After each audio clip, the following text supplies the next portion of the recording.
Good evening, all my amazing listeners and viewers.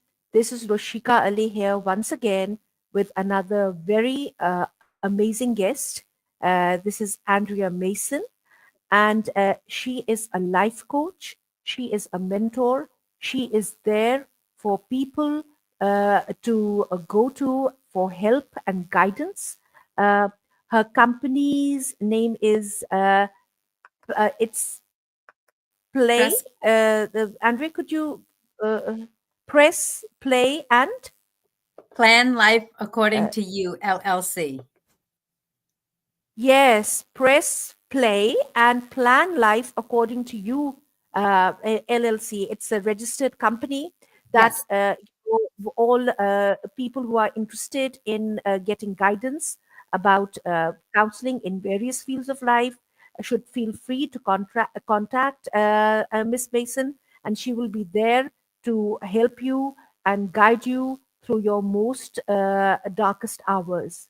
So thank you so much, Miss Andrea Mason, for joining me here today.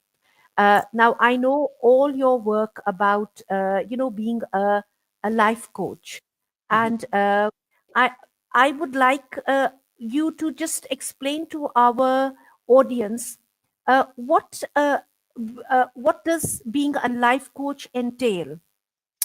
Yes, excellent question. Thank you so much for having me, Rashika. Assalamu alaikum. Good evening, good morning, and good afternoon to everyone.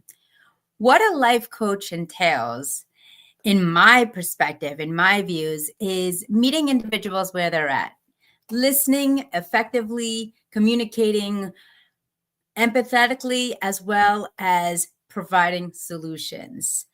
Life coach is looking at the areas of life with the individual and discovering the areas of improvement and the areas of strength to lead a well balanced life where they feel comfortable being their authentic self, acting with integrity, and living with success. Back to you.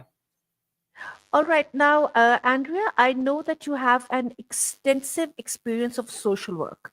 Yes. So, how did that do you think that experience uh, you know, may prepared you for this next step? And like, how did you transition from a social worker to, a life coach and forming your own company, which I think is, a big thing.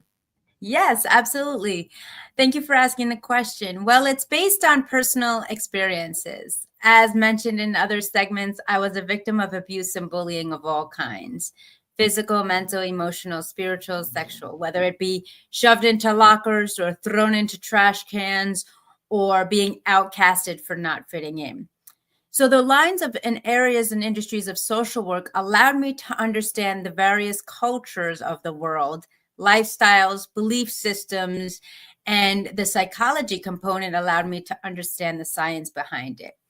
This helped me pour the foundation of taking my own personal life stories and experiences and now transitioning them into providing lessons and teachings on how I can help individuals in the same experience to help them prevent any fears or anxieties they have in their lives or help them to cope with failures and see their perspective and shift their perspective to a more positive one of that of success.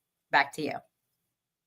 Okay, Andrea, I was watching a few of your interviews, and you mentioned that you came to US from Colombia, right? Correct. Correct.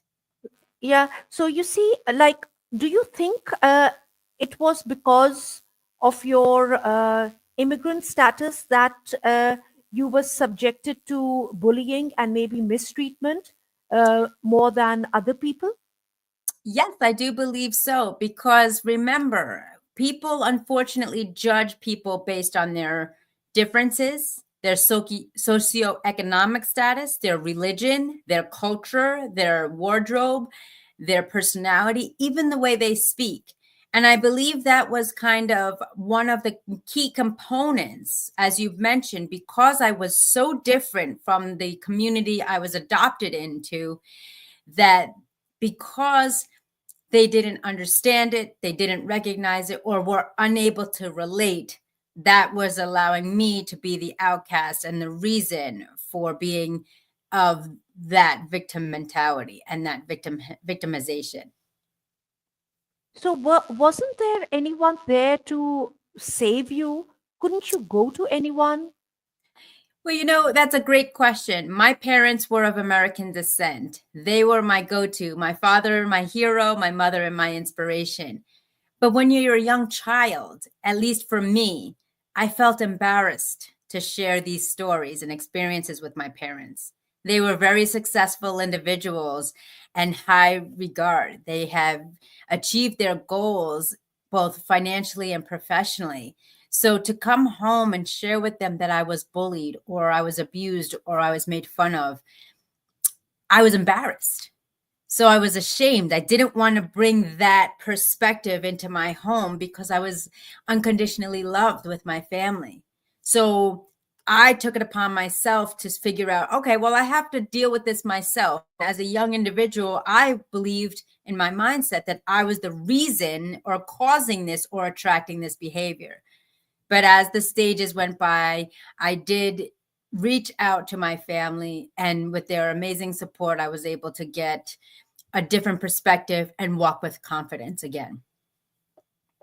Yes, I mean, but that's so much to take on. Uh, Yes. it just shows that even as a child, you had this. You were a brave person. You were strong. So you Thank took that from your parents at least. Yes. Yeah. And I also decided to find different outlets to deal with my emotions. I love music. You put on music and I'm dancing immediately, whatever it is. So my parents disciplined me and allowed me to go into taking piano lessons at the age of 4. Then also at an early age, I was interested and loved athletics and I was enrolled into soccer. So, those components, the ability to break free with headphones or playing the piano, allowed me to release some of the stress. The ability to play soccer, I was able to learn how to be a leader as well as a team player. And those components really molded me to stick through. Now, was that easy? Of course not. When you're a young child and you're getting bullied and abused, it takes a toll on you. But I am a living testimony that through life's adversities, you have a choice to create your own identity. It's just the power of will, the power of strength and confidence, and having a small support system, regardless if it was just my both parents who loved me unconditionally, that what my coach says now, other people's opinion of you does not have to become your reality. Back to you. Yeah, yeah.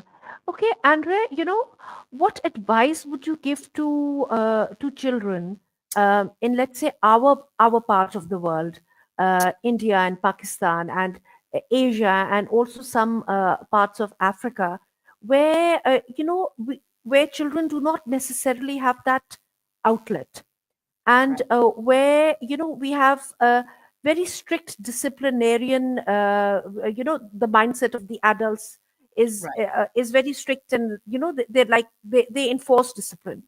And Mhm. unfortunately in Pakistan we do not have any kind of social work going on. Mhm. So Interesting. like the state does not come into it. There is Mhm. no outside support. And if god forbid if a child finds himself or herself in a problematical situation, uh, they feel that shame. Mhm. Because you see, I can relate to your emotion, because uh, Yeah. lots of things are just brushed under the carpet because of this emotion, that they feel ashamed of telling, of expressing themselves. So what advice would you give to children and young adults, adolescents, in this particular scenario? Excellent question. And that's why I am grateful for Rayana Awala that I've connected with that institute and himself years ago, because that's what I want to do. I want to reach out to the younger generations of those in those communities and situations where there's not that support. In America, that was old school years before. Children were seen and not heard, and Hmm. unfortunately, at times, not believed. They were just young minds that didn't know any better and had to fend and learn on their own. So, what I would encourage is, because I do these interviews, because I know as an orphan myself from Colombia, South America, during the war torn drug zone era at its prime and an underdeveloped country, that these resources aren't available. And the beauty of technology and a two-dimensional world give this opportunity for individuals in situations such as myself that have the resources and the time to educate, to connect with them. So my recommendation, or I guess example for the young minds watching this on playback or live, is know that it's okay. Sometimes not everybody's going to understand what you're saying, but feel confident, feel comfortable to always ask questions, to have at least one or two individuals in your life that you can trust, and express yourself wholeheartedly. Now, does that guarantee that the authoritative figure, adult, or leader in that situation is going to believe you or understand you or recognize you? No. But you will feel better and less pressure of the oppression that adolescents and individual and children experience. You're getting it out of your system. And if you don't feel comfortable or have that strong support system at this time, take a journal, write down a sentence or two of how you're feeling, and utilize your belief system, your culture, and your heart, and have faith that if I write this down, it's excuse me, it's out of my body, out of my mind, and on paper, and I can rip it up and say, this no longer hurts me. I am ready to help myself or ask for help. My coach, Les Brown, says, don't ask for help because you are weak. Ask for help and be vulnerable to remain strong, paraphrased. So, children and adolescents and teens out there, you're the future generations. If you don't ask for help now or share your thoughts and feel like you're heard, I open my lines of communication to support and be any of service that I can for you. Back to you. Thank you so much. So generous of you. Okay, interestingly, you mentioned the journal, and Yes. you've recently written a book, Yes. from a victim to victorious. Yes. So, I'm still here. Victim like, to victorious. yeah. Yes. Oh, amazing, amazing. And is it like, could you tell me, is there an age limit on like who can read your book? Like, Not really. is it? There's an age limit, but I would say if you are about 16 or under, feel free to read it with a grown up or an adult, a coach or a mentor. Basically, what this book entails is not only my life story up to this moment, but it also provides a guideline, a pathway in the table of contents that I have taken towards the ladder of success. Today's society, we want instant gratification, immediate satisfaction. But as soon as we watch that 30-second video or reel, we're scrolling on to the next one. We're not taking the opportunity and interest fully 100% into what we just read, watched, or observed.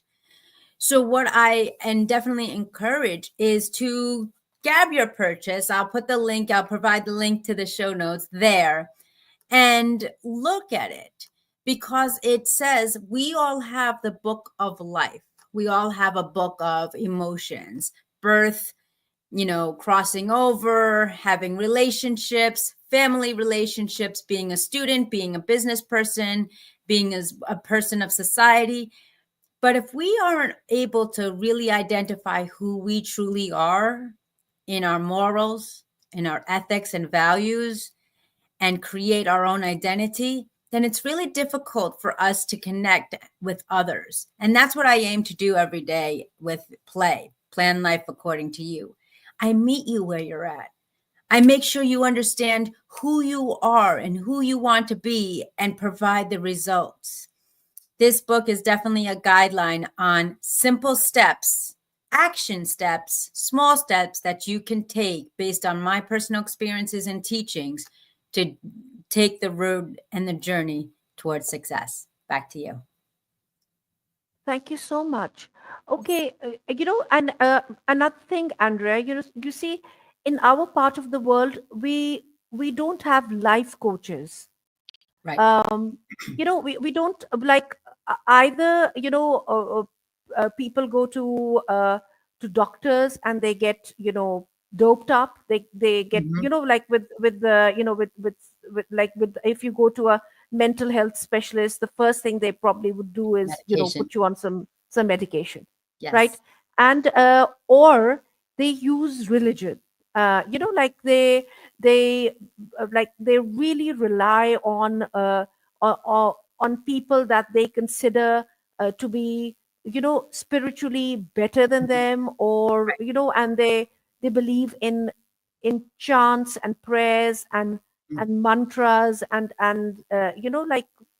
like asking for super like asking god for help and Yes.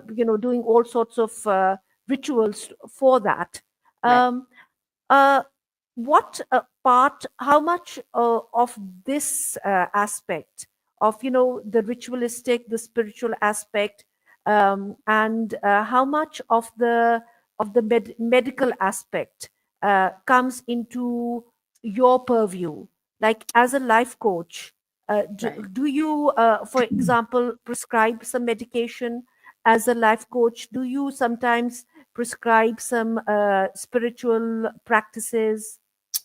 So no, I'm not a licensed psychologist, which in America that is what you can psychiatrist where you can prescribe medication.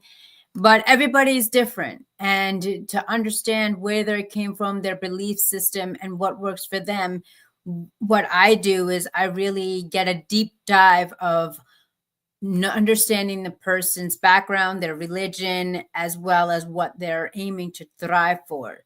So, for example, I believe am actually, and I speak about this in my book, I was actually very ill on my final hours in 2016, and I was on the intensive care unit at the hospital fighting for my life.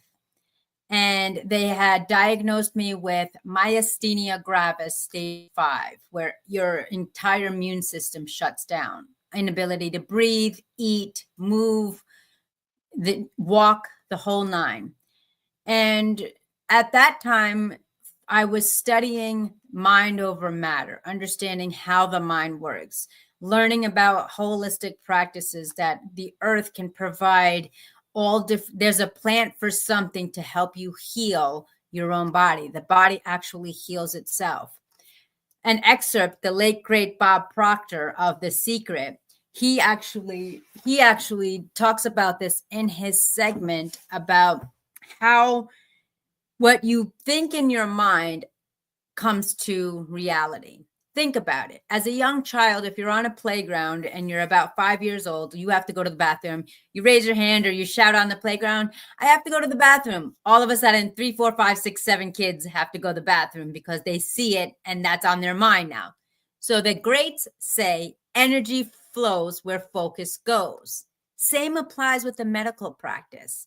No disrespect to medical or medicine because certain conditions benefit and get treated by medicine. But if we really tap into our nutritional lifestyle, what we eat, how frequently we eat it, and what our body can retain, if we are mindful of physical activity, Newton's law of a body in motion stays in motion, that we are constantly active, and also the people and environments we surround ourselves with.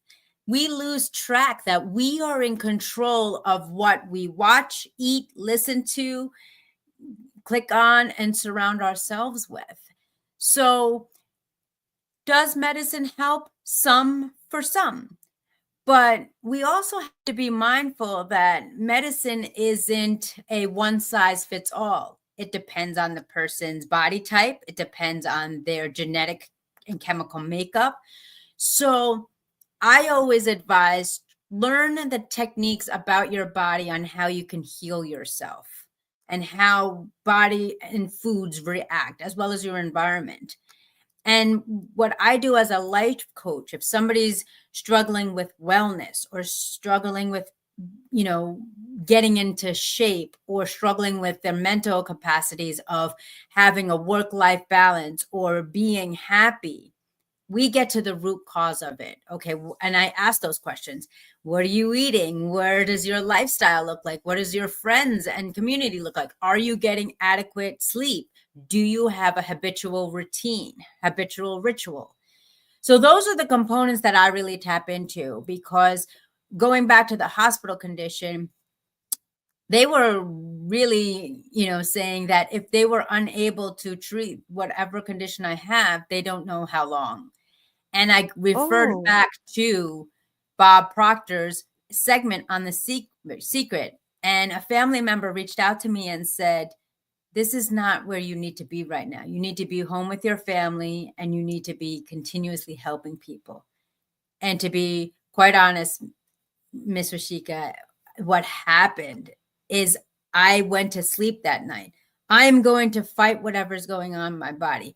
I'm immune to all infectious and contagious conditions. I am going to walk out of here and be the best version of myself, free of medications, free of treatment, and I'm going to do my best going forward. Wouldn't you know, less than 24 hours, everything came back. I was able to get discharged with a clean bill of health, no medications, no conditions, up until this day, almost 12 years later. that's miraculous. That's That's it's like it's almost as if you have a guardian angel. It's mm, almost as if, like you uh like like you had to be saved. mm, That, it's like paranormal. right, It doesn't seem real. Okay. right. uh how many uh how many people that you have helped have benefited from this very technique, that you were talking about, which As far brought as you the back? as far as the complete transformation of their health, I would say probably about 3 to 5 right now. Like I said, it depends on the individual because I custom and tailor my coaching styles to them. So it's not, I don't have a cookie cutter or format that people follow. So if people are coming in and saying, you know what, I want to fix my health in the nutrition. I want to change my eating habits, or I want to have an exercise routine, or I want to work on my mental health. That's the areas that I target and work with them on, because it's really, again, in the name, according to you. Because I believe if I dictate or lecture, I'm going to put you outside of your comfort zone. If I provide exercises and a format for you to follow without your questioning and just put it there, then you might not feel comfortable or ready to do so. You're just having another person in your life telling you what to do. So that's why, as me as a coach, it's really important for to us have a deep discussion and I meet you where you're at. If you say, okay, after a couple of weeks of coaching, you know what, Andrea, I know I wanted to focus on this, but I'm ready to shift to this. I don't think this is where my priority is right now. That's okay. Most coaches will have a strategical sequential format. I don't do that. All right. Okay. So you work with people, at their own pace, and you try to Yes. fix the problem. Yes, without As judgment. Correct. All right. Okay. Have you ever, in your experience, have you ever come across anyone who was uncoachable? I wouldn't say uncoachable because everybody can be coachable. but it is up to the individual if they're ready. In social work and psychology, we call it the pre-contemplation stage. What do I mean by that is you can reach out to me and say, Andrea, my goal is to achieve A, B, and C by June. And I can say, all right, what meet them where they're at. We collectively develop a strategical plan based on what they want. And then sometimes people want help, but are not ready to receive help. And that's okay. I don't pressure that. So there have been individuals that I said, all right, excellent, let's do this. And they'll create up a plan with me and we'll work on it. And then they're just like, I'm not ready to commit. And that to me is not a failure, but a sign of awareness, because they know this is a limitation, this is a barrier, this is something that they thought they're ready to do. We need to focus on this component. So is anyone uncoachable? No. Yeah, are there people who are not ready? Yes. However, that's what the accountability coach comes where I am, is to prepare you, because there's a solution specialist where we create solutions together and generate results. There's the accountability coach for those who are not ready. All right, well, if you're not ready, what are you ready to do now? And let me hold you accountable and responsible to do so. Because as human beings, it's one thing that's to say, I'm going to read 10 pages tonight before I go to bed. But it's another thing if I say, hey, Andrea, I'm going to read 10 pages tonight before I go to bed. Check with me tomorrow to assure I do it. Or I'm going to bed at 10 o'clock. Shoot me a message to make sure I did it. You're more apt, until you learn that pattern of independent responsibility and accountability, to do it because I'm your coach than to do it yourself or a family member. Hmm. All right. Okay.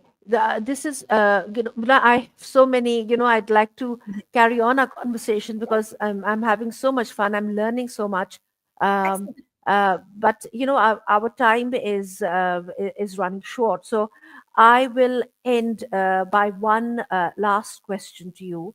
Sure. And that would be, what would you say to people who are facing this kind of procrastination where they can't commit, uh, Right. uh, and also please bear in mind, a lot of limitations that Mm, people in the third world, right. like where we do not have the resources, we do not have the places to go to, maybe the support system, um, maybe the finances for stuff. So Mhm. like how do we uh, like what would you say to people like lowest of the low, really downtrodden, really in the depths of the abyss? What hope could you provide for them? Yes. Have faith. The most important thing as individuals is not only to have faith, but have patience. Again, going back to what we mentioned, we want things yesterday. We want things done now in the immediate. Allow yourselves to take time. Everything starts at the start line, and it's a matter and up to you on how you finish. If you feel that you have limited resources, not enough time, not enough confidence, and not enough courage, do me a favor. In the mirror, look at yourself and say these three statements: I'm proud of you, I love you, and I'm going to show up and never give up. Because that mentality will allow you to smile. And without smiling, you can't be happy. So be happy, have confidence, and have patience. Back to you. Thank you so much, Andrea. And yes, we do need to show up Yes, for others around us as well as ourselves. So absolutely. this was Andrea Mason, my amazing listeners. She was gracious enough to give her time to me today and discuss her amazing book, The link for the purchase of the book, if you're interested, will be shared, as will all of Andrea's, social links. I'll share all of the social media links so that you can follow more of Andrea, see what she's doing. I'm sure she's going places and doing amazing things. Thank you Yeah. so much. You're Thank you so most much. welcome. Yes. And for those interested to take a step further that may be lost, stuck, or confused, check out andreasmasons.com and mention this segment. And I've got great opportunities for you, for those in Asia, for my greatest supporters. I look forward to connecting. Keep on Thank you. smiling. And Rashika, keep on doing a great job. I'm here to support you. Thank you so much, Andrea. Thank you for your You're most time. welcome. Good night. Absolutely. Good night. Take care. Good night.